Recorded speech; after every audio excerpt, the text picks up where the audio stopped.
I'm Command Master Chief Steph Bass. I would like to discuss how the Naval Special Warfare Center trains future SEALs in and around the water. Water competency is a core skill for Navy SEALs, and in this video you'll see some examples of our training curriculum. It does not matter what your swimming proficiency is when you get here, whether you've never seen the ocean or you're an Olympic swimmer. You need to be prepared to execute some of the world's most dangerous missions in unforgiving environments against hostile forces. Keep in mind that if you are someone who wants to be a Navy SEAL today, your training will be different. You should be training for the physical screening test, not for basic underwater demolition SEAL training. Take it one step at a time. What I'm about to show you is part of a training process that we teach, step by step, to new students. You can find out more about the physical screening test and how to train for it on our public website, sealswic.com. Let me begin by explaining how and why we conduct this training, outline our approach to safety and professional standards. There are three main points I want you to remember from this video. We take a progressive approach to water competency. We build up the student confidence and comfort in the water as training increases in complexity. It's a carefully planned crawl, walk, run curriculum. Every evolution features safety protocols, including experienced supervision, medical response, and an appropriate instructor-to-student ratio. If you want to be a SEAL someday, you should not be conducting any risky training on your own. All of our aquatic skills are ultimately put to the test in real-world scenarios.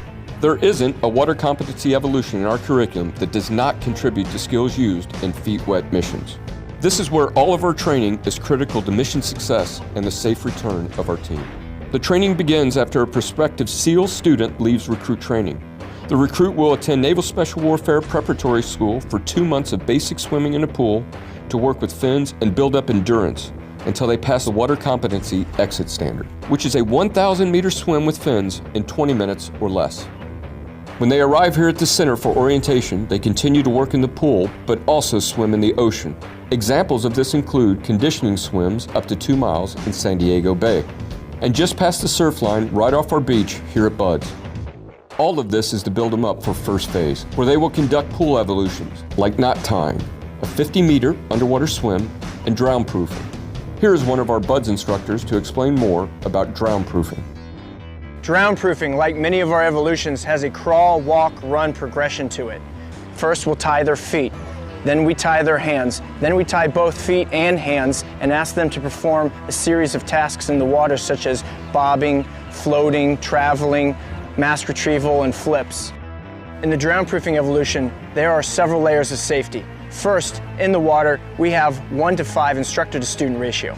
Each instructor is observing 5 students to make sure that they are confident and competent in the water. Above the water, we have safety observers. We have a dive medical officer, corpsmen equipped with life-saving equipment, and an emergency vehicle ready to take a student in distress to the nearest medical facility.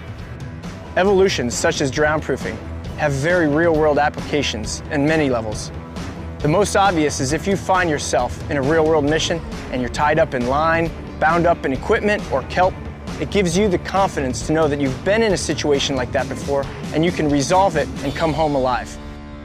Our training methods are developed over decades of lessons learned and best practices. Operational risk management procedures are briefed and practiced. Students are empowered to call for a training timeout if needed to address any safety concerns. Safety is number one. So once again, if you want to be a SEAL someday, you should not conduct risky evolutions. Just focus on passing the physical screening test. No one expects you to swim 50 meters underwater as soon as you arrive. And we certainly do not want you to conduct drown proofing on your own. Every evolution that we conduct in the water at Buds can be applied to a real-world mission. Those progressive long-distance swims give us the endurance to swim to an objective from the sea, carrying a 60-pound ruck and weapons through harsh surf, riptides, over the beach into enemy territory. Whether it's parachuting into rough seas in the middle of the night or climbing into a helicopter from a boat in unsteady conditions, every SEAL has the confidence and skill of having trained at Buds to respond to adverse sea conditions underwater or over the water while achieving the mission objective. Basic through advanced aquatic skills learned at the Naval Special Warfare Center form the heart of our Sea Warrior skill set. Our supreme competency in the water is what distinguishes us from other Special Operations forces as the maritime component of the United States Special Operations Command.